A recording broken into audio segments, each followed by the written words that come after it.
We live in a world where people can be anything they want. A cat, a toaster, a motivational speaker, a TikTok guru. So don't ask questions. Today we're asking the only question that truly matters. What if Luffy and Zoro had a child?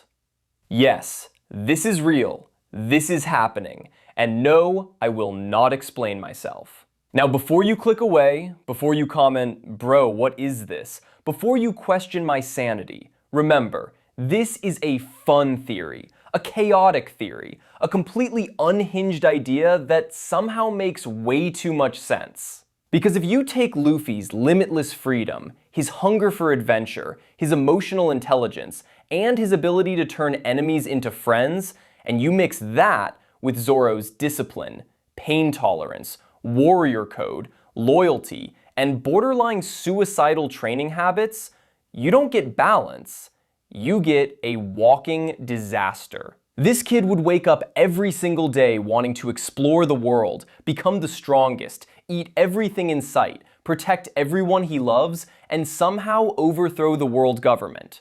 All before breakfast. And then, he would immediately get lost on the way to the kitchen. Yes, ladies and gentlemen, this child would inherit Zoro's sense of direction, which means he wouldn't just get lost physically, he would get lost emotionally, spiritually, existentially, and probably in the middle of a boss fight. He would try to go to school and accidentally walk into a Yonko war. But personality-wise, this kid would be terrifying. He would laugh like Luffy, smile like Luffy, have that warm, contagious energy that makes people feel safe around him. The kind of kid that makes friends in 5 seconds flat. The kind that believes everything will work out even when the world is literally on fire. But the moment someone threatens his crew, that smile disappears. And suddenly, he's Zoro. Silent, focused, terrifying. The type of character that says, I don't like fighting, and then deletes an entire battlefield. This kid wouldn't understand fear the way normal people do, because he'd be too stubborn to run, too dumb to quit, too loyal to abandon anyone, and too chaotic to follow a plan. Which means every single arc he's in would be a complete mess, because he would be improvising everything with zero survival instincts and maximum confidence. Now let's talk about powers, because this is where the world government would start crying. Imagine 3 swords. Now imagine those swords stretching like rubber. Now imagine Santoryu, combined with gear forms. Now imagine advanced Haki so powerful that it splits the sky. But he doesn't even realize he's using it. Why? Because he's lost.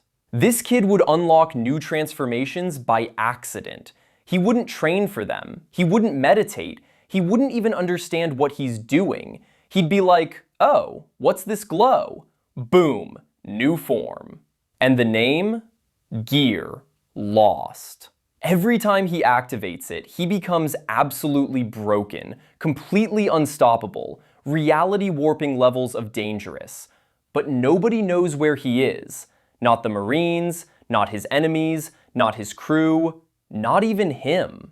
The Marines would be panicking. He's here. No, he's there. No, wait, how is he above us? But here's where it gets emotional. This kid would grow up in the shadow of 2 legends. Luffy, the symbol of freedom. Zoro, the embodiment of resolve. And everyone would expect him to be perfect. But he wouldn't be. He would mess up. He would fail. He would lose fights. He would lose himself.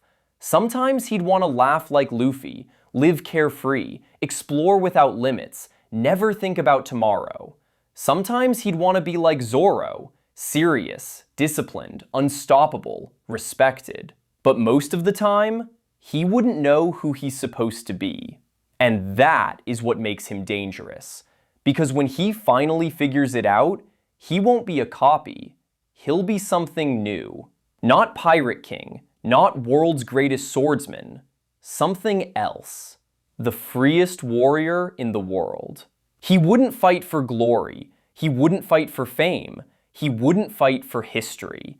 He would fight for people, for laughter, for bonds, for the right to choose.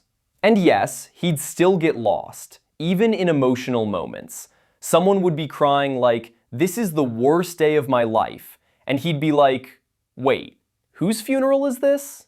But when it actually matters, when someone is in danger, when someone he loves is hurt, this kid would snap, and you'd see both of them, Luffy's fire, Zoro's focus, in one stare. No jokes, no laughter, no mercy. And the world would slowly realize, this kid doesn't want to rule, he doesn't want to conquer, he just wants his people safe. And that is scarier than any villain, because you can't control that. Now imagine him meeting the Straw Hats. Nami, do not touch that. Kid touches it. Explosion. Usopp, I defeated 10,000 enemies. Kid, cool, I fought 11,000 and got lost halfway. Sanji, I'll protect you. Kid, thanks, but I already did. Zoro, proud but confused. Luffy, laughing uncontrollably. Every arc would be chaos because he'd be lost. Constantly. Final battle. The villain is standing there. Epic music. Tension. Everyone is ready. And then, where is he? Boom! He appears from the wrong direction and one-shots the villain. By accident. But deep down, he'd still be a kid, trying to live up to two impossible legends. And that is what makes him relatable. So yeah, if this kid existed, Emu would be unemployed.